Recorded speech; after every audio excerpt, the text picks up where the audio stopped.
주진우 의원님 질의해 주세요. 예. 제가 제출받은 자료를 보니까 압수수색하고 계좌 추적 엄청 많이 했습니다. 일단 압수수색을 보니까 2020년 11월 9일부터 시작해서 2021년 10월 30일까지 39차례에 걸쳐서 압수수색을 했어요. 이게 지금 보니까 당시 코바나 사무실에 대해서 휴대전화, PC까지 다 포함해서 김건희 여사랑 최은순 씨까지 영장을 청구했었다가 기각이 됐었고요. 아마 도이치 사건은 그 당시에 범죄 사실이 소명이 안 되다 보니까 아마 청구조차 못한 것 같습니다. 그래서 총 39번의 압수수색 영장을 청구하고 그 중에 주거지가 제가 세보니까 주거지가 포함된 게 17군데예요. 그 얘기는 뭐냐면은 김건희 여사와의 연관성 조금이라도 다 찾기 위해 가지고 이 사건과 관련된 사람 거의 대부분 지금 주가 조작에 관여된 사람뿐만 아니라 참고인들까지 상당수가 지금 주거지 압수수색을 받았다는 이야기고요. 계좌 추적은 또 별도입니다. 계좌 추적은 20건에 걸쳐서 청구를 했고 또 그 중에는 상당수는 김건희 여사랑 최은순 씨 관련 계좌가 다 추적이 돼 있어요. 그렇기 때문에 지금 관련 증거들은 다 들여다봤다라고 하는 것이고요. 지금 민주당 이성현 의원께서 2020년 1월부터 2021년 6월까지 1년 6개월간 서울중앙지검장으로 근무하시면서 이 사건 직접 지휘하셨고요. 그 후 1년간은 서울고등검사장을 또 하셨어요. 지금은 뭐 당연히 기소할 수 있고 압수수색해야 될 사안이라고 주장하시는데 그때는 왜 안 하셨는지 제가 좀 묻고 싶습니다. 이게 지금 보통 압수수색 영장을 청구하거나 계좌 추적 영장을 청구할 때 주변을 범죄 사실이 소명되면 소명된 사람을 직접 청구하는 것이고 소명이 안 되면 주변을 뒤져서 소명거리가 있는지를 또 찾아보는 과정이거든요. 그래서 추가 증거가 나오면 추가 압수수색을 하는데 지금 추가 증거가 안 나온 것입니다. 그러니까 결과적으로 이성윤 의원이 서울중앙검사장 시절에 영장을 집행하지 못한 곳이 있다면 이것은 봐준 것이 아니라 영장조차 집행 못할 정도로 소명할 증거가 없었던 것이고요. 지금 오늘 야당 의원들께서 쭉 무슨 자료 띄워놓고 설명을 쭉 하셨는데 전부 다 수사 기록에 있는 내용이고 재판 과정에서 새로 나온 내용 하나도 없습니다. 근데 왜 문재인 정부에서 기소는커녕 소환조차 못했겠습니까? 일단 어제 수사 결과에서 보셨다시피 관련성을 증언하는 증인이 없어요. 일단. 그리고 물증도 없습니다. 기소를 하면 누군가 법정에 나와서 증언을 해야 되는데 증언할 사람이 없는 거예요. 이재명 대표 공직선거법 위반의 경우 한번 예를 들어보겠습니다. 지금 현재 유동규 씨가 증언을 하고 있죠. 그리고 국토부와 성남시에 있는 공무원들 수십 명이 나와서 증언을 했습니다. 백현동 관련해서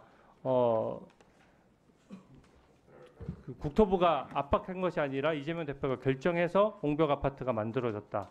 다 거기에 대해서 인허가를 해줬다라고 명시적으로 증언을 하는 거죠.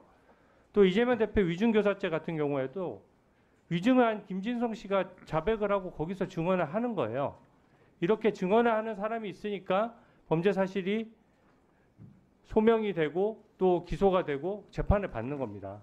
그리고 그렇기 때문에 이 전체의 내역을 보면 지금 지역적으로 잘라서 영장 청구를 뭐 검찰이 봐줬다 이렇게 얘기하는 것은 지금 민주당 그 이성윤 검사장 시절의 수사를 완전히 폄하하는 것이고 저는 그 당시에 굉장히 강도 높게 이 내용만 보더라도 강도 높게 수사했다라고 생각합니다. 두 번째로 이 사건을 수사하고 증거관계에 대해 잘 아는 검사들이 전부 기관 증인으로 나와 있습니다. 현재. 근데 민주당 의원들께서는 검사들을 두고는 답변을 못하게 하시고 봉지욱 기자, 시민보 기자한테 물어보는 상황이 저는 너무 이상합니다. 기자들이 이 사건을 어떻게 안다고 객관적인 증언을 합니까? 수년간 도이치모터 사건 아까 취재했다라고 막 말씀하시는데 그 자체가 편파적이에요. 기자가 누가 한 사건을 그렇게 몇 년씩이나 취재를 합니까? 그리고 임의로 해석해서 아까 그 중앙지검장 설명 들어서 아시겠지만 그 내용들이 너무 오류가 많고 잘못된 부분들이 많습니다. 이게 마치 이화영 증인이 지난 청문회 때 출석했던 상황과 아주 비슷합니다. 너무 비정상적이고 어색한 장면이에요. 지금 민주당은 이화영 증인이 이재명 대표를 모함했다라고 주장하면서 또 이화영 증인에게 엄청 우호적이에요. 와서 계속 이화영 증인을 걱정을 합니다. 그런데 1분 더 주십시오. 네. 어제 김성태 쌍방울 회장이 법정에 나와서 이하영 향해서 이런 증언을 했습니다. 아니 초등학생도 아니고 짜장면 줬다고 자백하냐? 이런 식의 신랄한 증언을 한 것이거든요. 그리고 그것뿐만 아닙니다. 당시 이하영 지사가 이재명 대표를 가르쳐서 뱀 같은 사람이라고까지 표현했다라고까지 어제 증언을 했어요. 아주 구체적인 증언입니다. 그래서 저는 지금 이 사건과 관련해서 저번에 말씀드렸다시피 도이치모터스 지금 편파적으로 잘라서 지금 말씀하실 것이 아니라 지금 북한에 800만 불 들어간 이 사건 지금 해야 되고요. 저번에 녹취록에서 나왔다시피 변호사비 대납, 재판 로비, 불법 정치자금 수수 전부 다 이하영 증인이 얼마나 두려워하는지를 이 자리에서 바로 보여줬습니다. 그래서 저희 국민의힘에서 고발도 해놓은 상황이거든요. 이 쪼개기 후원 부분, 광장이라는 조직에 대해서 돈을 댄 부분 제대로 수사해야 됩니다. 네. 네네. 제가 좀 하면 안 되겠습니까? 그러면 또 이렇게 왔다 갔다 하니까. 네? 아,